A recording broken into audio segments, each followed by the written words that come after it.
Let's get started then. I'll try and go a little bit slow.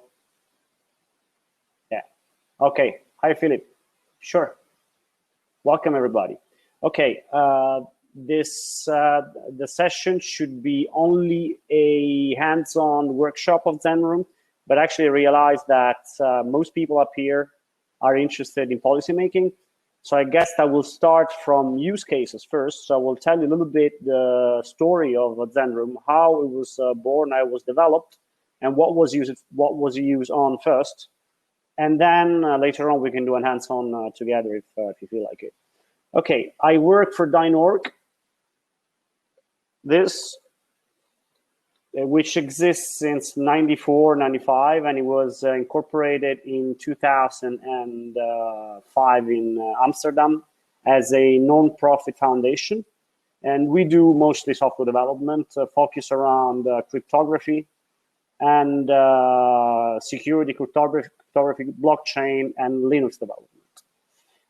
In this webinar, I will mostly talk about Decode pilots. So the pilots we developed within the Decode project, which is an Horizon 2020 project that lasted between 2017 and December 2019, and became a flagship project for blockchain. And that's where I know Katia Bigger from.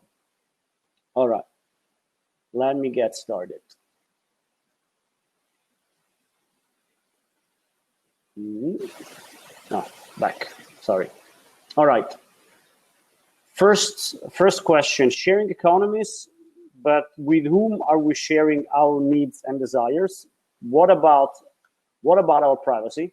And I think I want to start with this funny picture of conspiracy theorists complaining that they're going to put microchips into vaccines, and then their phones in their pocket are reacting like that. So the starting point of the code is privacy and data ownership. This is what the project was built around. How does this work? Like this.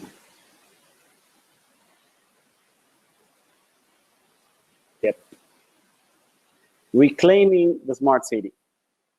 Personal data, trust, and the new commons. This was one of the pillars of the Decode project. Let's get straight into action, and let's look at the first pilot we're going to talk about. In this presentation, we'll show 3 pilots. For some of them, we have more data, for some less.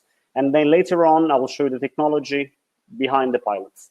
So the first one is called Verification 80+. It was built mostly by a very clever young man based in Amsterdam, who had the idea of building a box that could scan a passport. And the result of the scan would be cryptographically processed. And the result of cryptography would end up on a server and a progressive web app that would allow the owner of the cryptographic data to show that he or she was 18 or was more than 18. So was of a legal age to buy alcohol, for example, without the need to show a passport. Where is the thinking behind this? When we have to show our ID card, there is all of information on our ID card. There is our name, our picture. On some European ID card, there is an address. And think of the possibility that you go out to a supermarket or a shop or a bar, and there is a camera pointing right on the cash. So the moment you show your ID card, you risk that someone is filming your document, which could end up possibly identity theft or something else. So this is the problem we're trying to solve. We're trying to solve how can I show that I have a certain attribute or a certain credential without needing to show my actual document. So this is what the idea was started on. This is the final product, which is actually made of a couple hundred, I think 200, 250 euro of hardware. This is a very small Intel-based PC. This is a very tiny monitor. a webcam, the one you can buy for 10 euro, and an NFC scanner. Here there are a couple of pictures of the time when we did show the project. This is from the Decode final event in Turin that happened last November. This is a slide of the presentation that was used by Stan, so the developer of the pilot, the main developer of the pilot, showing that you could use this application at the post office, at the local business, at the hospital. And this is a picture of the actual scanner. Follow, you will see one more picture of the scanner, showing someone that has a phone scanning a QR code after the passport was scanned. And this was a trial we did live of this technology. More information about this, I linked a blog post, I linked a video to the passport demo, and I linked the repository. Actually, I do have a PDF of the presentation I'm showing now. I don't know how to upload it to you, but I will do my best to show with you later. Okay, so the first pilot was I'll show it again quickly. For those who, it is basically this box here, where you can scan a passport. The passport scan would provide you with a QR code. The QR code would would lead you to a credential that shows that the passport scanner has scanned that you are above 18. All right, let's move on. The codes had 4 pilots, 2 of them based in Amsterdam, 2 of them based in Barcelona. We have shown one of the pilots in Amsterdam. Now we're going to show the pilots that were developed in Barcelona, which are deeply interconnected, where we had we had a large part in development. You can see here that there are several components linked together. We from Dyn developed some of them, and the rest were developed by different teams in Barcelona and outside. The first pilot we're going to talk about is the IoT pilot, which is a quite complex framework of components to collect sensor data from citizenship anonymously. So here you see a part of the architecture. Probably you cannot read much, but you have a phone here. You have a sensor. Here you have several streams of data that are encrypted using Zenroom as core encryption tool. And here you have, there is a lot of data doing a lot of hops at being encrypted several times. In the IoT pilots, we are actually employing or deploying a sensor that is commercially available called Smart Citizen. I think you can buy a kit for less than 100 euro. This is the sensor, or this is the first version of the sensor. Maybe they developed the second one. The sensor is the size of an apple or an orange. And it measures temperature, noise level, light, humidity, and I believe also fine powder pollution, or something like this. So it collects a bunch of different data. Why is it important that the data is collected anonymously? Because these kits were sent to citizens who applied to be testers. I think that in total 25 kits were sent out, and they have been collecting data for a couple of months. And obviously, since they are able to collect noise and collect other things, we wanted to make sure that the data would be stored anonymously, because you don't wanna send around data to your municipality where they can listen to you arguing with your wife or husband. So privacy was a big part of this project. I'm going to show you quickly a couple of screenshots of the software. So there was since the pilot involved an existing commercial sensor with already an existing and working network framework, we had to integrate within this framework components. So the onboarding, we had to do an onboarding on their framework that will allow us to register the sensor, as well as on onboarding on our own platform that would connect the sensor to the receiver of the data. So this is the onboarding done to join our platform. That's the first step. And after this is done, from your phone, you would do this, and you would see this to when you go further in the process, and you would onboard your own phone, your own device, your own sensor. So on the back of every device, there was a serial number. So you would write this is the name of the device, and here you write the serial number. The longitude to the latitude will be written automatically by the phone coordinates, and like this, you would get the sensor connected to a network. What happens after this? All this data is collected.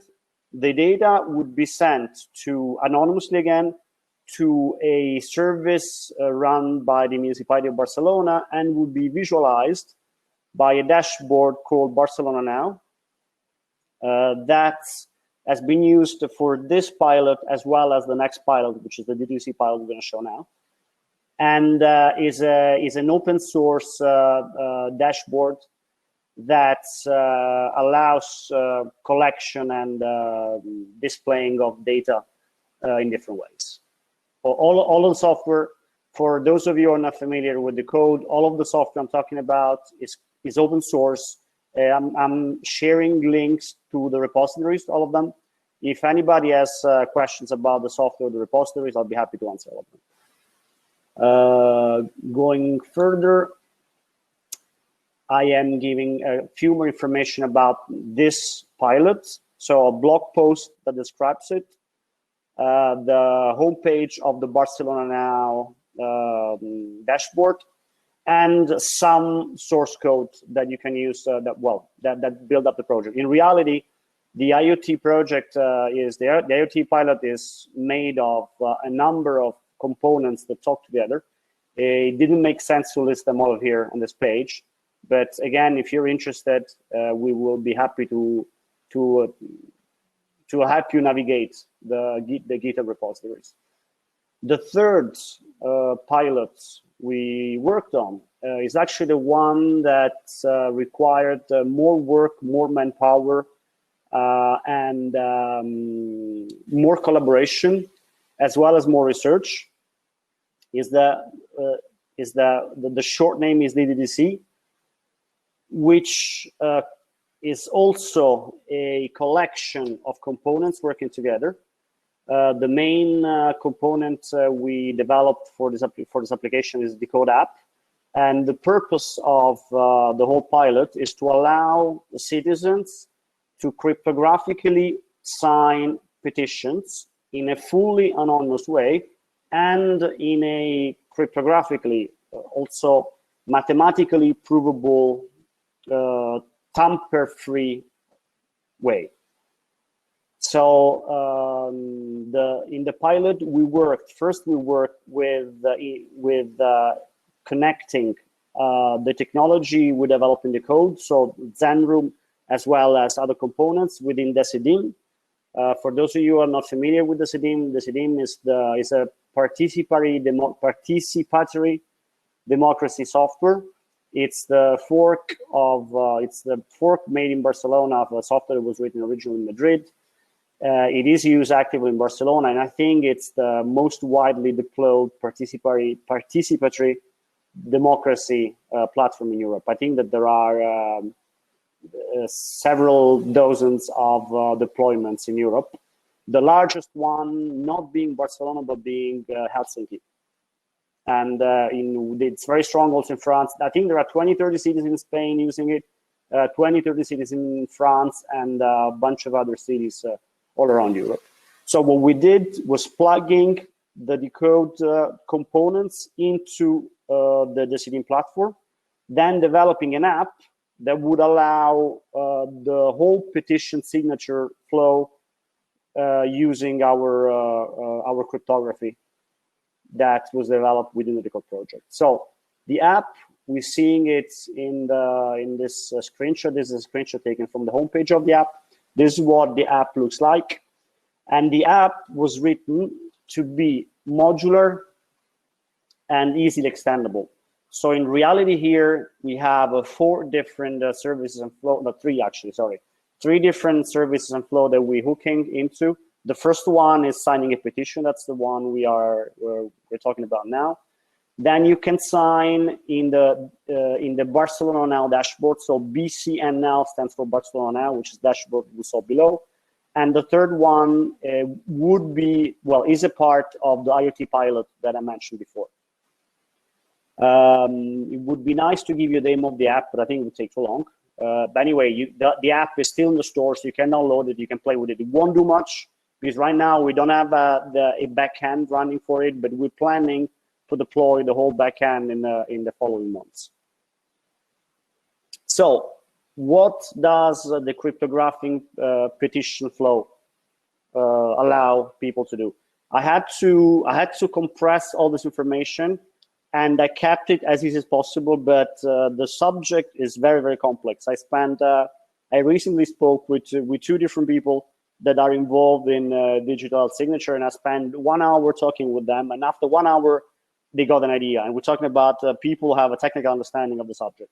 Anyway, the cryptographic petition flow is based on UCL's coconut paper. I haven't linked it, but I will pass you the link later if you need it, which was written within the Decode project by a department of UCL led by George Danesis. The paper, the main contributor is Alberto Sonnino, who is a PhD student at UCL. These people, while they were involved, while they were working on the code, they also founded a startup called ChainSpace. And the output of ChainSpace were mostly this very, very good paper and a prototype of a blockchain. While we were working on the code, I think it was in February 2019, out of the blue, George gave us a call. We actually called Jarrah, our founder, to announce that their startup was bought by Facebook. So what happens is that Facebook bought their startup along with some of the intellectual property of the startup. I'm not sure about the details, for the purpose of having them developing Facebook infamous cryptocurrency called Libra. Now, we don't know if Libra is ever going to happen, but what I can tell you for sure is that if you check the Libra repositories and if you check the ChainSpace repository, you will see that the cryptography behind Libra is entirely based on the coconut paper, of which we from Dyn wrote the first and possibly the only or the best cryptographic implementation in our tool Zenroom. So we're going to get back to this later. Anyway, the cryptographic petition flow is the mathematical part is described in the coconut paper. It allows a participant, so a participant is someone that would sign a petition as well as would create a petition, because with this tool allows anybody to create a petition, provided that the person receives the credential from a trusted issuer. But anyway, the main goal is to allow anybody to sign cryptographically a petition using anonymized credential. Now, this concept is probably quite hard to understand for people who are not deep into the subject. Anyway, anonymized credential means that if I use the same credential, let's say that in order to sign a petition, I need to register on the municipality of Copenhagen, that's the city where I live, which has to give me a credential or a digital certificate stating that I live in Copenhagen, that I'm above 18, and I live in a certain area.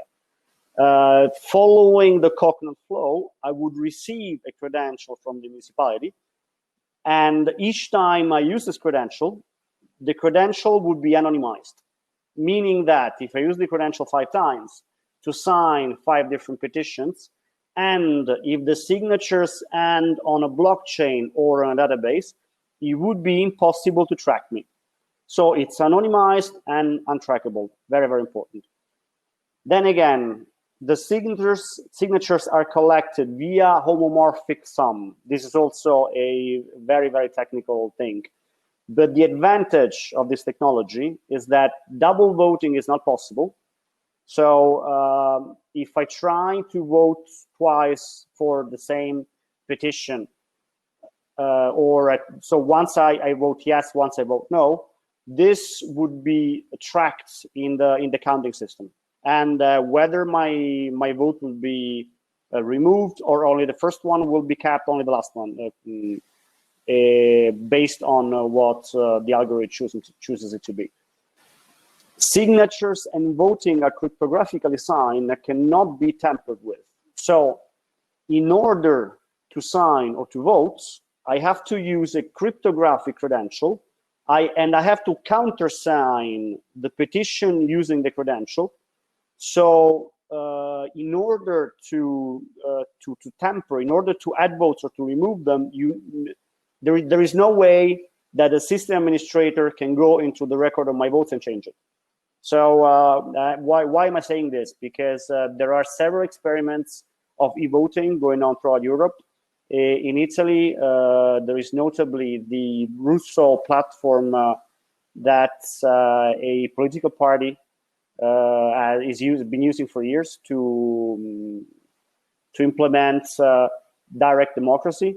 And one of the main concerns that IT savvy people had about this e-voting technology is that as long as the vote is stored on a database without cryptographic signatures, then all the IT managers and the system administrator that has right access to the database with one line of SQL code can change the output of the voting. With this technology, this becomes cryptographically impossible. So we can prove mathematically that changing the output or the outcome of the vote is impossible. Once more, actually, in the conversation we had about the subject with people that are working with similar technologies, it seems that a major challenge is scaling and counting. Because when you use a traditional front and back-end technology where voting happens via an API that stores data onto a database, the servers can only scale up to what they can scale to. If it turns out that there are 50,000 people trying to vote at the same time, the server is not going to make it. So it could be that there is packet loss, that the server will crash, that something will go wrong and the database will be made unusable. And plus, helping to make this scalable would mean creating a queue or a cache that would generate security and privacy issues.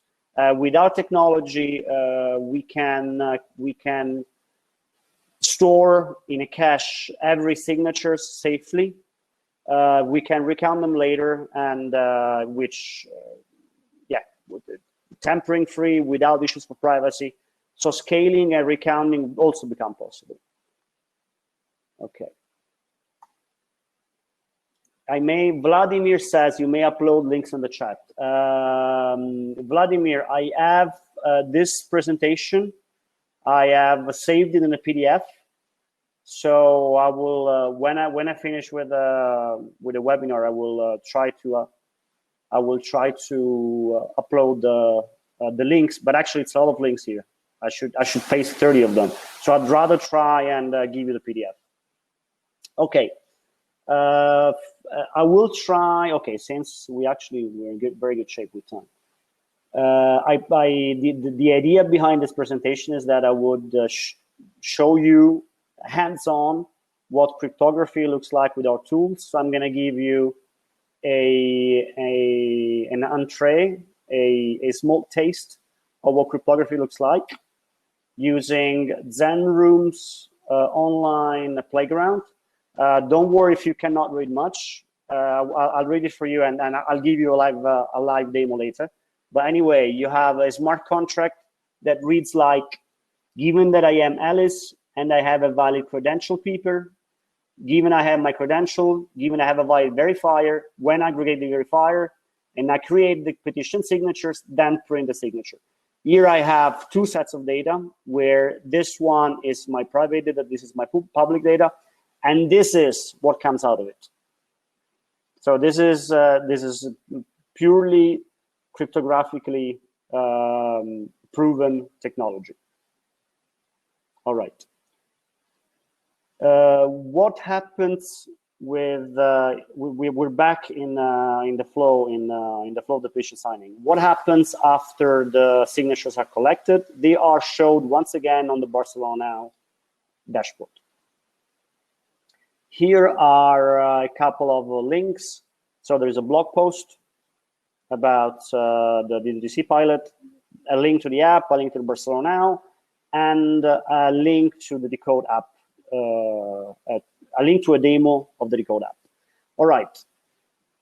Until now, I've told you about 3 pilots developed within the Decode project. Those 3 pilots have something in common. They all use cryptography developed by us, by Zenroom, within the Decode project. So they all use a tool called Zenroom that I'm going to show in a minute. The passport project uses Zenroom to encrypt data flow and to create a credential. The IoT uses it in the same way to encrypt data, create a credential, and create a credential. And the pilot that we just saw, so the cryptographic petition signature, uses it to create key pairs, to get a credential, and to go through the whole petition signature flow. So again, until now, we spoke about pilots. For those of you who are not familiar with the Horizon 2020 projects, pilots are what in the industry are called prototypes. So they are something that are usually there just to showcase the technology. To show how technology could be applied. In the case of Decode, we were lucky enough to have several pilots using the same components, which allowed us to come out of the project with a market-ready, with 2 market-ready products. The first one is Zenroom, which I'm going to show you in a few minutes, and the second one is Decode OS. So let's start with Zenroom. What gave life to Zenroom?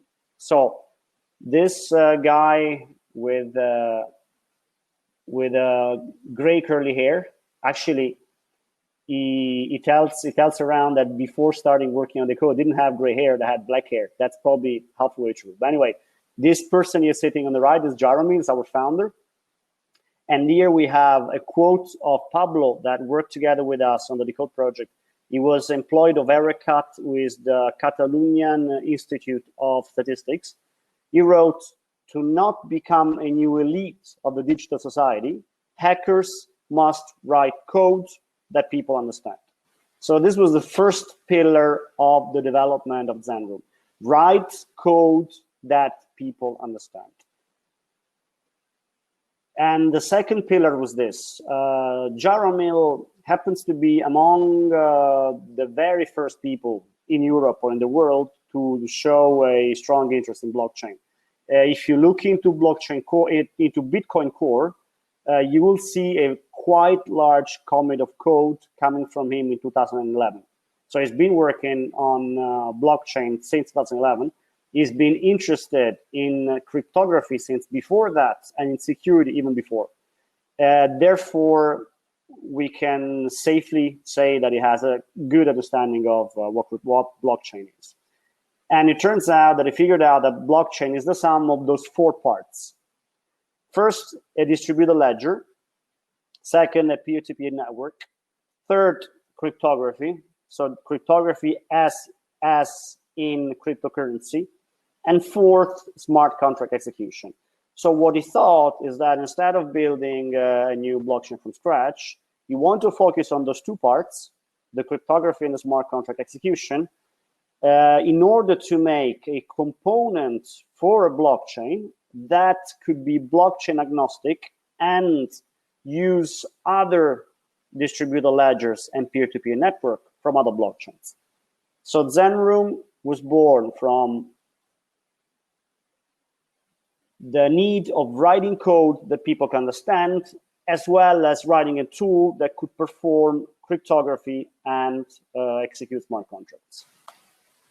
This is Jarrah presenting Zenroom at the final event of the Decode project, again, that happened in November in Turin. This is Zenroom in a slide. So Zenroom is written in C. It contains a Lua interpreter inside. It uses Milagro, that's a cryptographic library, to do big number operations. It's free software, and it's very compact and very minimalistic. The executable file is 1 megabyte, zero depression, and sugar-free. Zenroom packs in a virtual machine, and I'm going to show it later here. I'm going to give you details later. And within Zenroom, we developed a domain-specific language called Zencode, which allows you to execute scripts and smart contracts in human language. Okay, right. This is an example of what a smart contract looks like. This is actually an older version of our credential flow. But anyway, the 3 lines that you read here, given that I'm known as Bob, when I create my new keeper, then create keeper Bob, those 3 lines, nearly exactly as you see them here, do create a cryptographical keeper made of a public key and a private key that you can use in ECDH, so elliptic curve Diffie-Hellman, to encrypt data, as well as in other cryptographic applications. One thing that makes Zenroom very special is that based on the way it's written, we have builds. I cannot find less technical word to explain this. We can get Zenroom to run on pretty much any platform you can think about. So we have builds for Linux, Windows, Mac. We have builds as libraries for Android and iOS. We have builds that run on Linux under ARM, so you can get it running, for example, on Raspberry Pi. And here we have one of our fans, Tom Fusner, that's been using Zenroom since day one, who has been able to run Zenroom into this tiny thing, which is a Bitcoin wallet, a hardware Bitcoin wallet core tracer that it's this size. And actually here you can see his own version of a smart contract that it was actually doing something. So it was running on the wallet, and given a certain event, it would trigger something else to happen. Okay, this, no, I cannot, wait, hold on. No, I cannot easily copy it. Yeah, it's PowerPoint is not allowing me to. All right, but anyway, zenroom.org, here you find the homepage of Zenroom. This is the documentation of Zenroom. And apiroom.net is the online playground that we're gonna use now for the demo. Furthermore, I also made a little slide about Decode OS because the .org has its roots deeply intertwined with the Linux community. So based on our own Linux distribution called that one, we built Decode OS, which is a minimalistic, super optimized GNU Linux operating system meant for distributed logical computing and controlled execution environment. I chose not to talk more about this because there's also something very technical. But just let me tell you that the OS runs in 64 megs of RAM. We have builds for 30 different ARM devices, and the OS connects to an anonymized Tor-based peer-to-peer network at startup. Okay. Questions?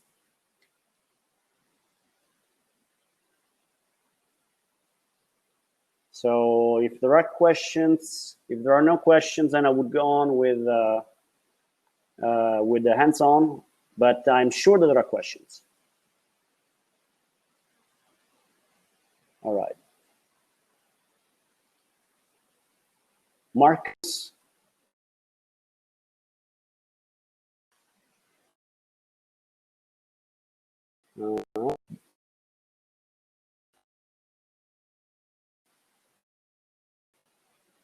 Marcusroymond wrote, "What a shame. What is the shame about this? ID. Is it using Zenroom?" Please formulate the question better. So we can tell you that we are working with, we have two partners that are building a disposable ID system, one in Belgium and one in Spain, that are using Zenroom as a core cryptography component for the DID. I don't know if I'm answering your question, Vladimir.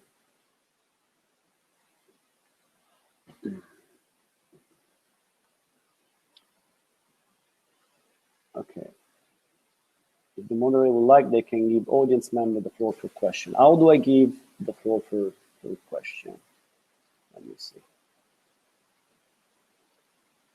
I think that, okay, if there is anybody trying to get the word, so to be able to speak and you can't speak, just let me know.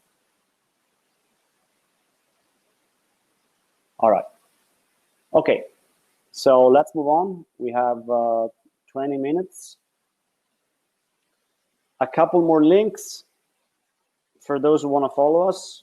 So I hope that, well, I can write my email. That I can do. Yeah, Katya says, I think Loretta and Alex are here. Okay, moderation panel. Okay, I pressed the plus button on the moderation panel. So I guess that, okay, tell me if there is something I'm not figuring out correctly.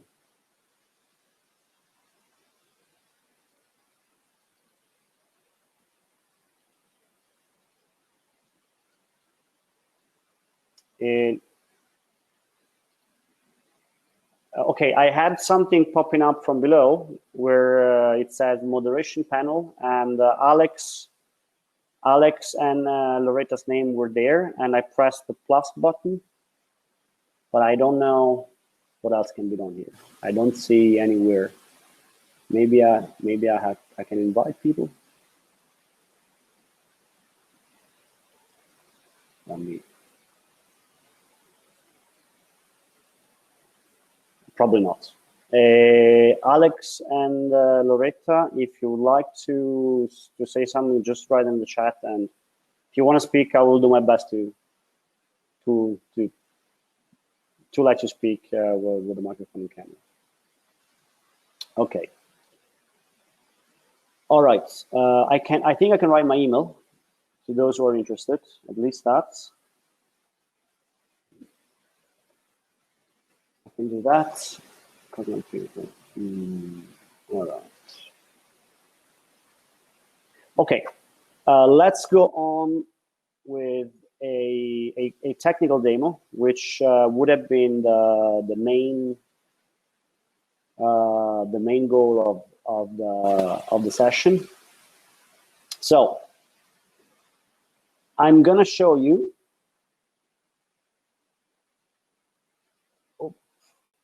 I'm gonna show you how I run a smart contract to generate a key pair on this service, which runs Zenroom built by WebAssembly in a way that it can run in the browser. So actually, everything you see here happening on this one page, it runs inside my own browser.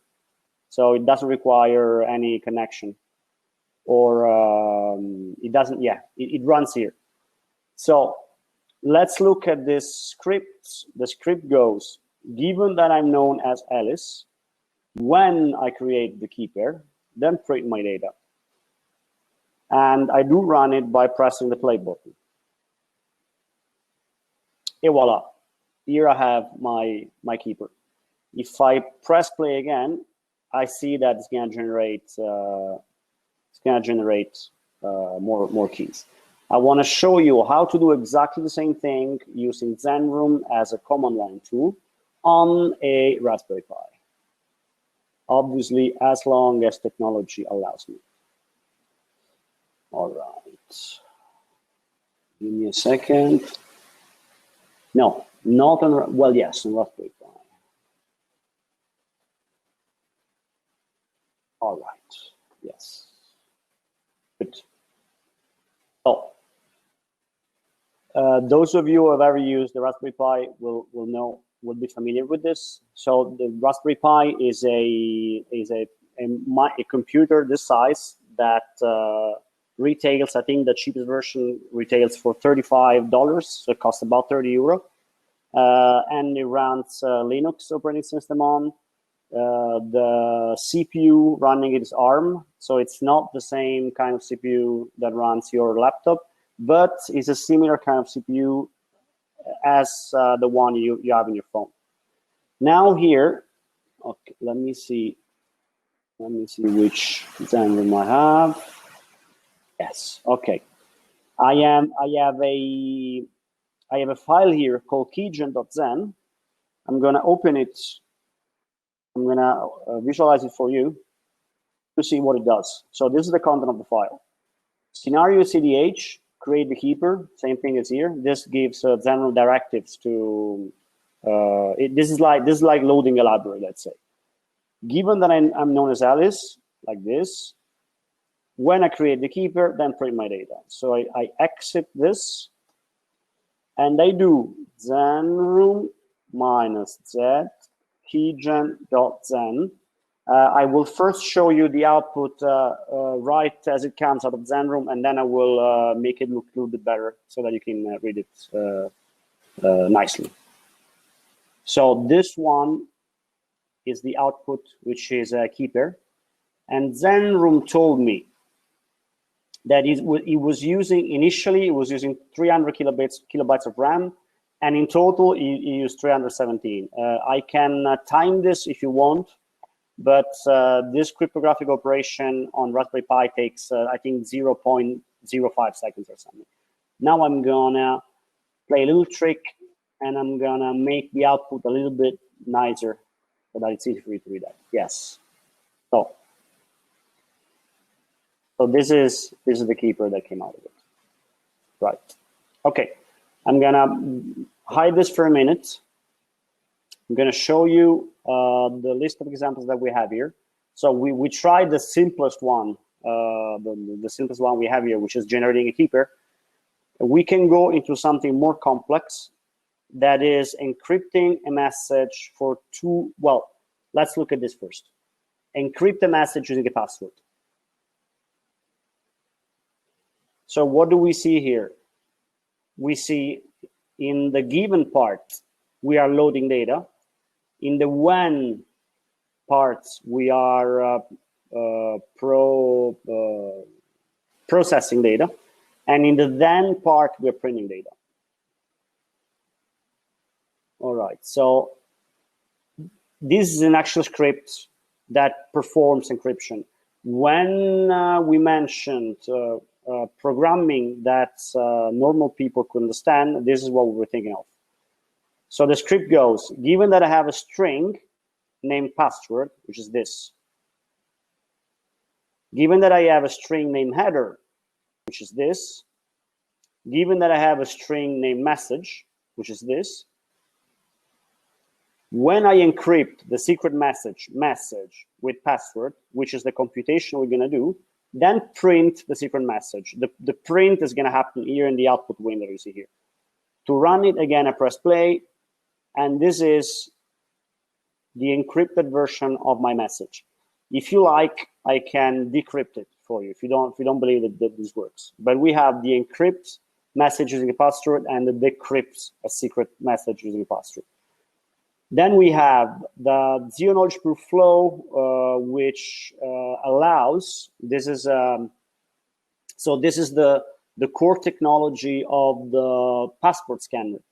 This allows a citizen to get a credential, which can also be called a certificate, by a trusted issuer that can be, for example, a municipality, can be a hospital, can be a school, that states it states that the individual has a certain attribute. For example, I can get a credential stating that I have I'm above 18 and I am an Italian citizen, without the need to show the document. So like in 18 plus case, the main use story was someone that is above 18 wants to buy alcohol and doesn't have to show his ID card. So here you can play with the flow. We can check. Yeah. Credential issuer signs the credential request. So here we see how cryptography works in real time. Again, given, when, then. So in given, I load the data. In when, I do the computation, and in then, I print it out. Given that I'm known as the mediator is the trusted issuer, the so-called credential issuer. So it could be the municipality, it could be a school, it could be an hospital, it can be anybody that the network or the digital world trusts. And I have my issuer keeper. So this is here I am impersonating the municipality, let's say. Given that I am the municipality and I have my issuer keeper, and I have a credential request inside Alice, which is loaded here. When I create the credential signature with this data, then print the credential signature and print the verifier. This part we could actually skip it, but we're printing it out just to let you have an understanding. So this very complex object is the issuer keeper. This one, this. That also contains the verifier that is used in the cryptography. And this is the credential request issued by Alice. So again, in order to run this, I press play, and this is the result. Okay. In the bottom, we have the cryptographic flow. So if you want the cryptographic petition flow, which is the one I spoke about, that allows you to sign a petition cryptographically. I think it doesn't make much sense to show you much more of this code because this is really, really hands-on.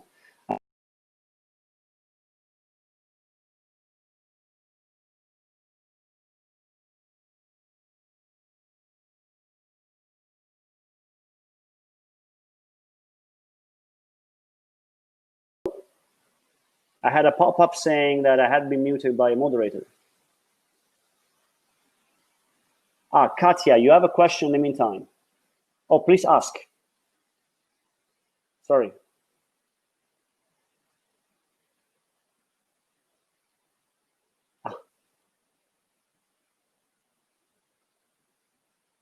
So do you want to resume typing, or you want to give up? Never give up, Katya. All right, I will go on, and if I see something popping up, I'll stop again. Here we have our examples. Yes, please make her temporary speaker. Please do. Organizer. Okay. So Katya, can you please request to speak? And I promise I will grant you. I will grant you the speaker status.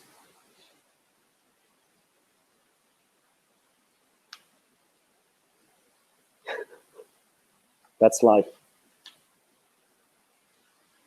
Yep.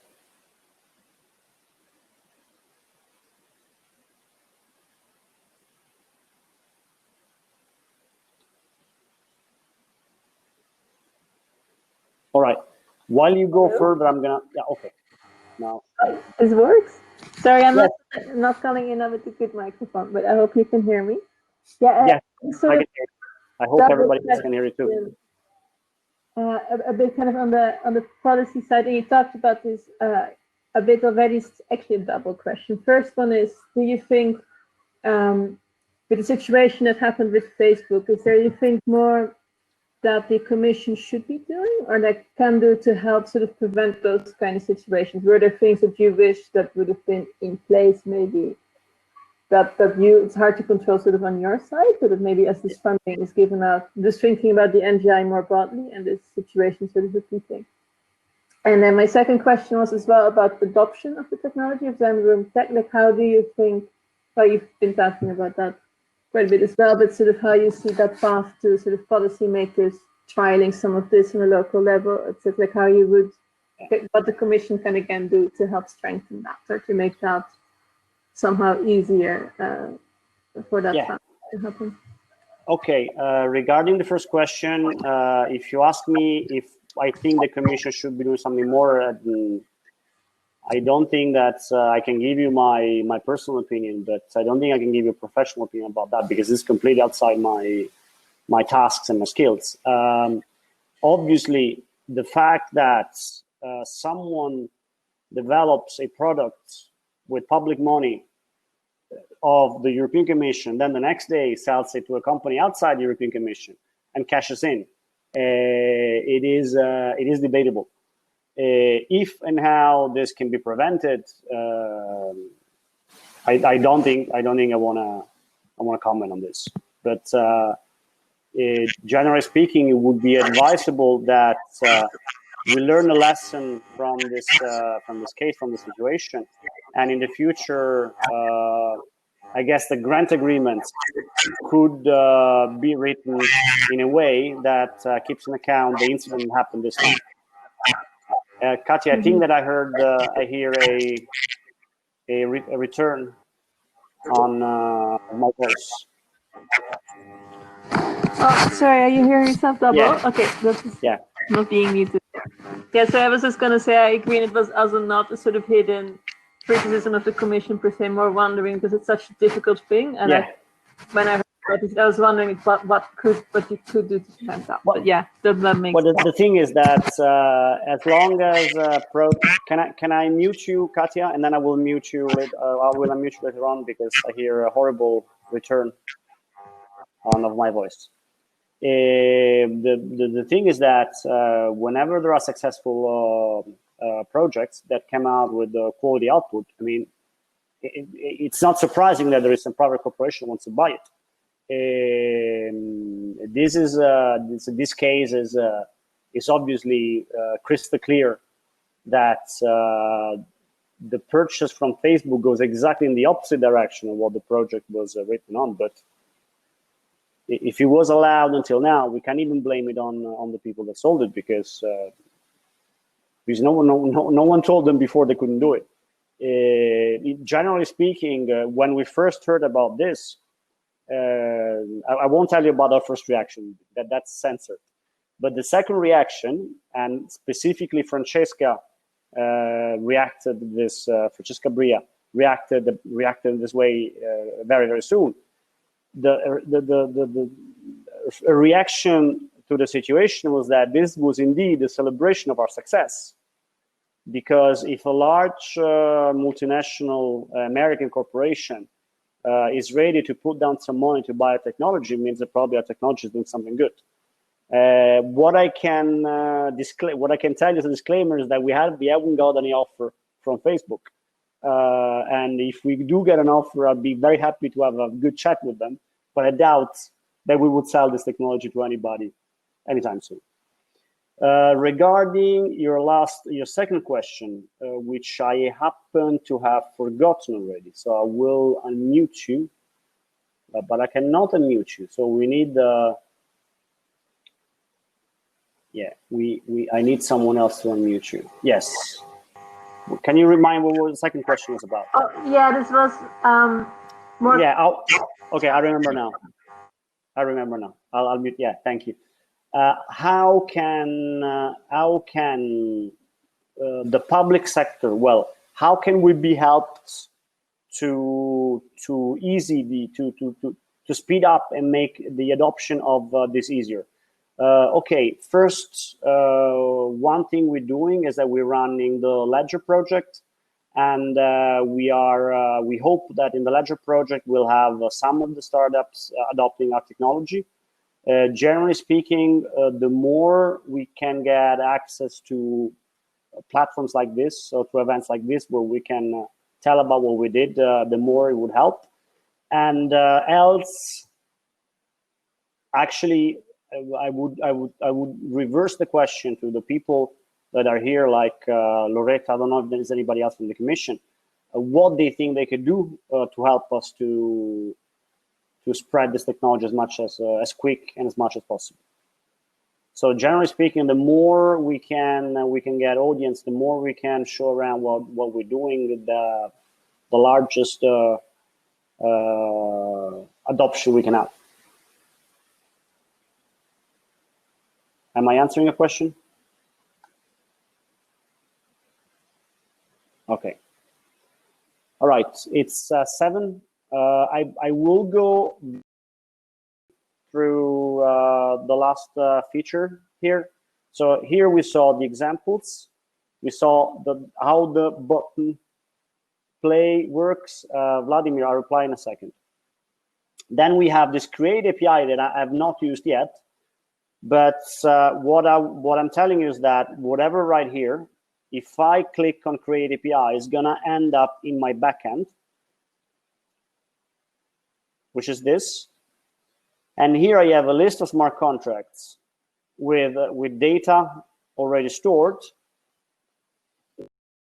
I can call using a REST call, so I can that are transformed into an API. And if I pass my mouse here on the link button, if you look in the bottom left of my screen, you can see that it points to apiroom.net, api.dinor, create a keeper. If I click on this, and I'm gonna open it in a new window, you will see that I'm creating a keeper. This computations happens in our backend. Now my browser is already, but you can try, yeah, I can paste you a link here, and you can try from home. Vladimir, you asked if we know upcode Sture UDD. No, the answer is no, unfortunately. Upcode will leverage your decode from examination for access to credit. We'd be very happy to have a chat with them.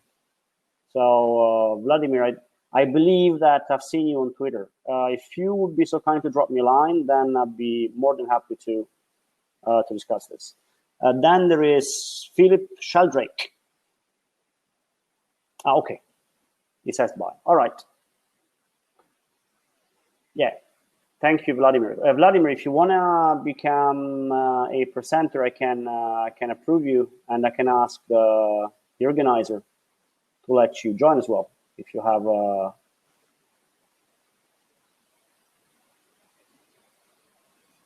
hello, Nikos, welcome. You're a bit late. We're about to close down for today. Okay, not now. That's fine. So it's 7:03. I think that's used my hour. Thank you, everybody. Thank you very much, everybody, for your patience.